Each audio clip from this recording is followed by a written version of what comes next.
Welcome to the Science and Education segment here on Impact. I'm Barbara Brabetz. Today, we're taking a holiday approach to what we have in store for you, and that is, let's tie education and holidays together today.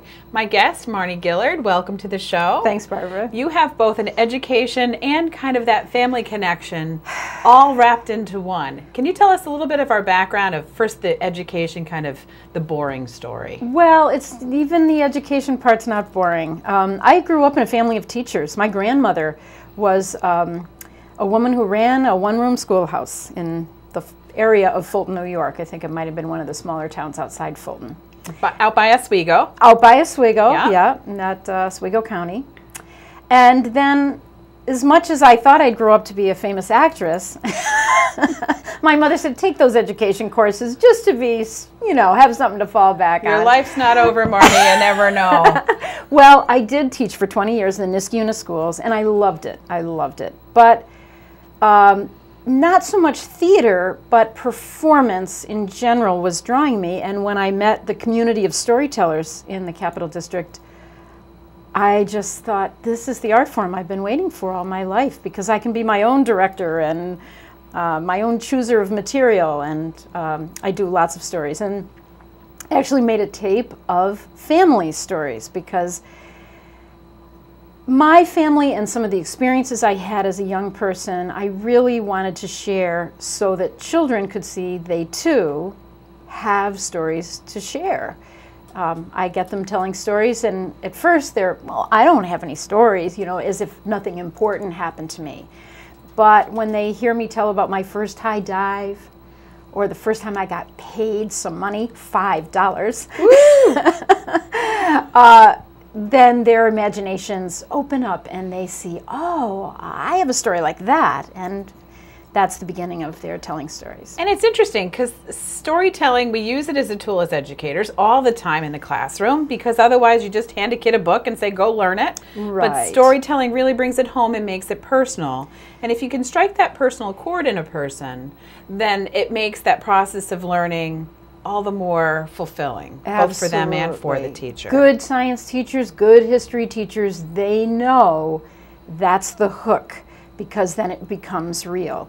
Not all teachers are storytellers, for sure. So that was kind of my mission when I left teaching full-time, was to simply spread the word of storytelling, that it's a powerful thing for the teacher to do, and it had so many benefits in my own classroom in terms of building community, because once you start to tell your story, whoa, people see you with the eyes of truth.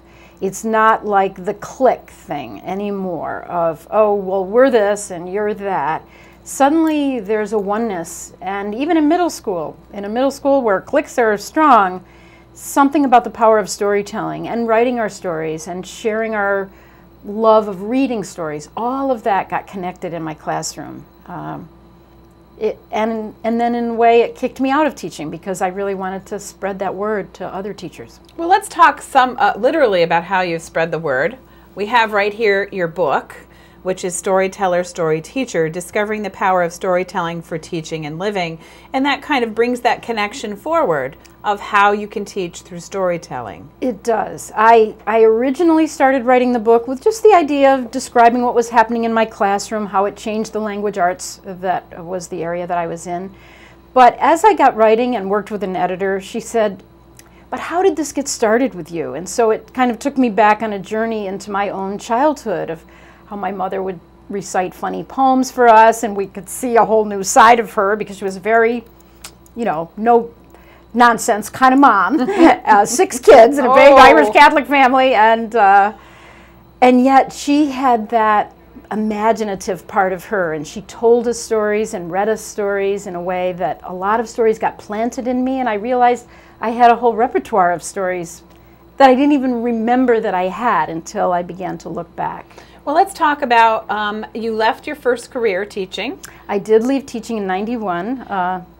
And then you moved somehow into storytelling, kind of wandering into it. Well, what I actually did, just technically, was I took 1 year leave from Niskayuna in the mid-'80s, and tried it out. And my wonderful teacher, Lucy Calkins from Teachers College down in New York City, she's been a great proponent of teaching children writing. She said, come on down and tell stories in Harlem, see what that's like.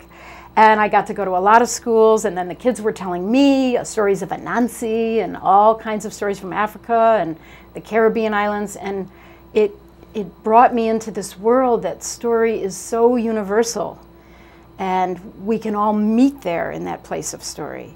So then I went back to teaching for a year, and then I took another leave and tried it a little bit more, and then I came back for a couple more years, and then I said, okay, I'm going to go for it. Well, as you said, there's a group of professional storytellers that you're associated with. Yes. So obviously you can go from amateur to professional, but let's talk about some of the qualities of a good story. What makes a story a good hook? What do you, when you're formulating a story or you watch one of your colleagues formulate a story, what are the pieces that are essential to making it work? The real power of telling a story well. You know, there's stories that we read and they can have tons of description. And we might like that or we might not like that. But when you're telling a story to a person, it's a combination between images that are strong so that the images I'm describing would hook the imagery inside another person so that they'll come and connect with me on the story. They don't need lots of description, but they do need sensory, just little sensory details that will, oh, now I'm in my grandmother's kitchen because you talked about that smell of spaghetti sauce. And even if your grandmother didn't make spaghetti sauce, you know, you might be smelling the stew or whatever the smells in your kitchen. So the whole thing of imagery, sensory, all kinds of sensory things, not just visual images. And then a story needs to get us in trouble a little bit, some kind of a problem. That makes our heart pound a little bit, and then bring us home again, out of the trouble, or if not, happily ever after, because certainly all stories aren't.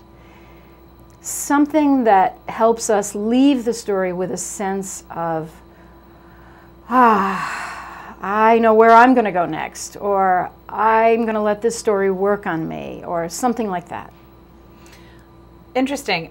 I don't think I've ever really thought about the ingredients that it takes to have a good story, but I'm going through kind of my family's myths that are out there about what, and the stories that persist, which I'm sure at the time that the events happened, somebody was like, oh no, this is awful. Exactly. But because it's got these elements, the sensory elements, it's got the elements of some kind of mishap or circumstance that's not going so well, and then there's a resolution to it. That's really what does make a good story. So if we're in a holiday setting or if we're gathered with our family, maybe multiple generations, how do you get the conversation started without them saying, oh, I don't have any stories to tell? Right. Well, a prompt that I've used, and you know, not all families are going to sit around the table and say, let's do that kind of story, but a prompt that always works is, I remember the first time that I... Fill in blank here. Fill in the blank. And once anybody gets telling the first time, that triggers all the firsts in others.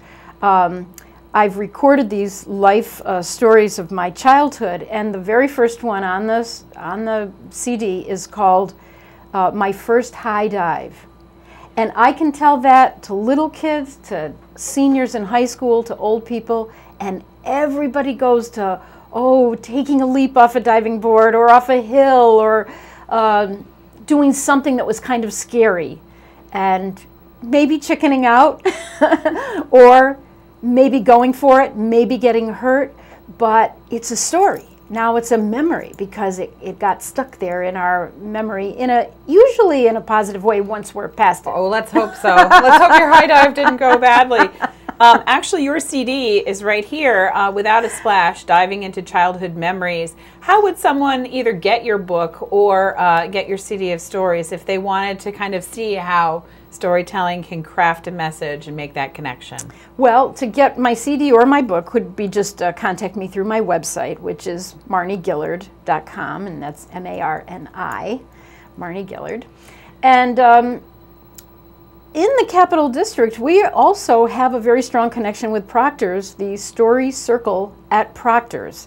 You can look at that website, and there's lots of different kinds of storytellers in our area who have little clips of themselves telling stories because of some other broadcasts that we've done and saved some of those clips. So that's another way to find stories. So do you look at storytelling as an educational opportunity? Do you look at it as entertainment? Do you look at it as arts? How do you really vision it?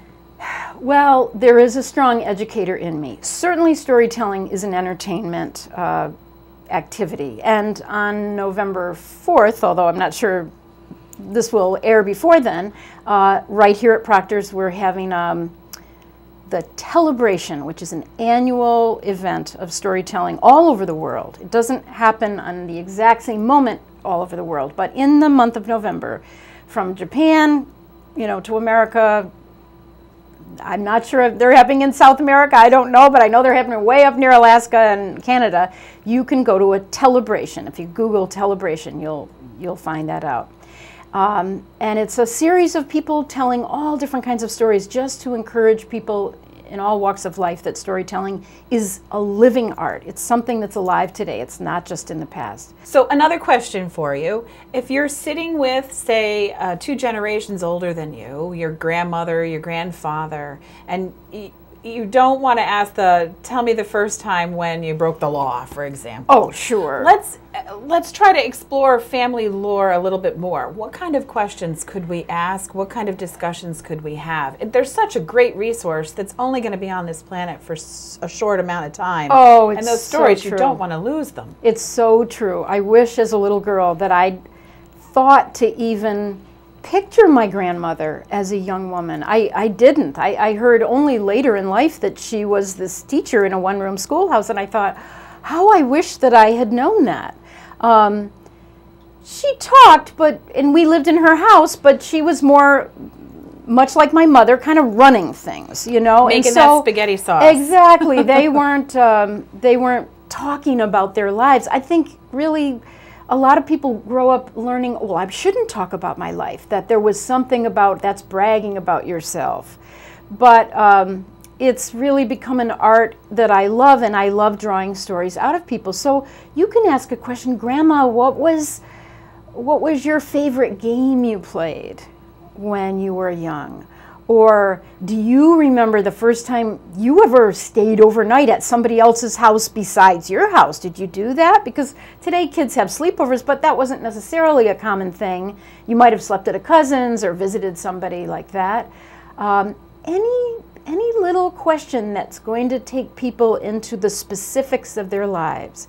How did you celebrate Thanksgiving? How is it different from now? Or did you do something for 4th of July? We have these big fireworks and things like that now. Was 4th of July celebrated back then, and how was it? And the minute one story gets going, it triggers other stories. It's like stories beget stories. They just start coming. And if somebody wants to, if it starts to slow down and somebody's ready with another question, it'll just pick right back up again. It sounds like a great night to have with your family, a great way to really get insight into how your relatives, how your friends live their lives, what lessons they can impart to us, kind of as a byproduct of it all. Okay, Marni. Now the question has been coming. Are you ready to tell us a small, tiny story before we finish up? A wee story, as the Irish would say. Yes. And as a matter of fact, a story I love is an old Irish story about Finn McCool. Finn McCool was a great hero of the Irish. And he had a whole group of men that sometimes were fighters, but sometimes were just hunters, enjoying their time once all the borders of Ireland were safe. And at the end of one day, with all of his fianna, his soldiers around him, and they'd had this great day of hunting, and they were finally relaxing, and the sun was setting, and they could see the water over the strand. Finn said, "Lads, what would you say is the finest music in the world?" And they were puzzled for a moment, but then O'Sheen, Finn's son, said, "Ah, the cuckoo, high in the tree, the sound of the cuckoo. Ah, it's a great kind of music. Who else?" And people said various things like the cry of a baby or the croon of a loving woman or the hounds when they're going after a stag. And then they said, Chief, what will you say is the finest music in the world? And Finn kind of leaned back and said, I think 'tis the music of what happens. And again, they looked kind of confused, and he said, think of it. All the joys, all the sorrows, once we're past them and we can look back, 'tis just the music of what happens is the finest music in the world. And that's the story. That's great music and a great way for us to finish up today. Marni Gillard, it's been a pleasure to have you here. Thank you, Barbara. And I just have all those stories of my family running around in my head that I've heard, and I hope to hear more in the future using your questions and your prompts. All right, Thanks good. for coming in. I appreciate it. That wraps up our show. Right now, before we say goodbye to you in this holiday season, we want to encourage you and your family to get together and sometime between turkey and football, ask those questions, see what happens, and see what gems from your family's history you can uncover. I am Barbara Brabetz. Have a very happy holiday. Thanks for watching Impact. Good night.